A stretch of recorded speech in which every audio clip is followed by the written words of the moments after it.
அனைவருக்குமே வணக்கம்.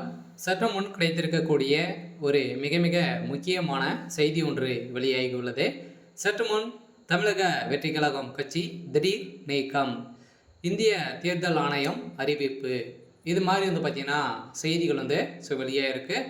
இப்போ சதுரடியாகவும் பார்த்தீங்கன்னா அனைவருக்குமே தெரியும், அந்த கரூரில் நடந்த சம்பவத்தின் அடிப்படையில் சதுரடியாகவும் பார்த்தீங்கன்னா தமிழக வெற்றி கழகத்து மீது நிறைய குற்றச்சாட்டுகள் இருந்தது. அதே மாதிரி திமுகவும் பார்த்தீங்கன்னா விஜய் அவர்கள் மீது தான் நிறைய விதமான புகார்கள்லாம் வைத்திருந்தாங்க. அனைத்துக்குமே விஜய் அவர்கள் தான் பொறுப்பேற்க வேண்டும் அப்படின்ற மாதிரி நிறைய குற்றச்சாட்டுகளாம் வைத்திருந்த நிலையில் சதுரடியாக உச்சநீதிமன்றம் பார்த்தீங்கன்னா தீர்ப்பாளிகள் இருந்தாங்க. இதுக்கு அனைத்துக்குமே தமிழக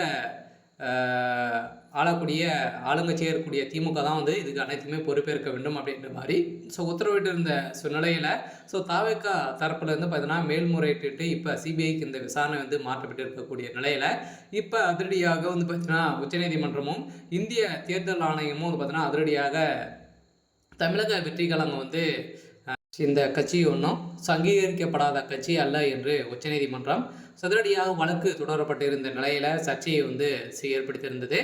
இந்த நிலையில் சென்னை உயர்நீதிமன்றத்தில் மனு தாக்கல் செய்திருந்த நிலையில் அது மனுவில் கருத்தில் கடந்த செப்டம்பர் 27ஆம் தேதி அன்று தவேக தலைவர் விஜய் பரப்புரை பார்த்தீங்கன்னா மேற்கொண்டு பொதுக்கூட்ட நெரிசலிலும் பார்த்தீங்கன்னா சிக்கி 41 உயிர் இழந்த சம்பவம் அங்கு பெரும் பரபரப்பை ஏற்படுத்தியிருந்தது. இந்த விவகாரத்தின் அடிப்படையில் தமிழகம் முழுவதுமே பெரும் சதிர் வழக்கில் ஏற்படுத்தியிருந்த நிலையில் குறிப்பாக அரசியல் கட்சி கூட்டங்களில் பெண்கள் மற்றும் குழந்தைகள் கூட்டம் கூடுவது மக்கள் பிரதிநிதிகள் சட்டமன்றத்துக்கும் இந்திய தேர்தல் நடத்தை விதிகளுக்கு முரணானது என்று அந்த மத்தியில் குறிப்பிடத்தக்கது.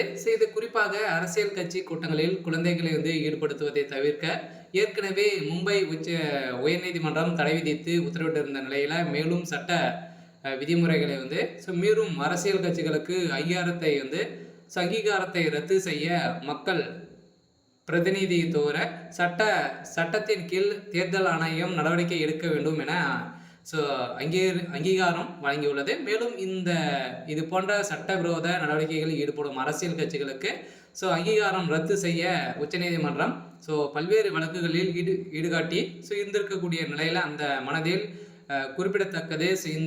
இதன் அடிப்படையில் சதுரடியாக தமிழக வெற்றி கழகத்திலும் பார்த்தீங்கன்னா அதிரடியாக நீக்கப்பட போகிறதாகவும் ஒரு தகவல் வெளியாக இருக்குது. பார்த்தீங்கன்னா இந்திய தேர்தல் ஆணையத்திலிருந்து ஒரு மிகப்பெரிய ஒரு அறிவிப்பு கொடுத்துருக்காங்க. இந்த தாவேக தமிழக வெற்றி கழகம் என்ற கட்சி நீக்கப்படலாம் அப்படின்ற மாதிரியும் ஒரு தகவல் வெளியாக இருக்குது. சரி, ஓகே. இன்னைக்கான அப்டேட் இதுதான். மறக்காமல் நம்மளுடைய சேனலை சப்ஸ்கிரைப் பண்ணி சப்போர்ட் பண்ணுங்கள். தேங்க்யூ.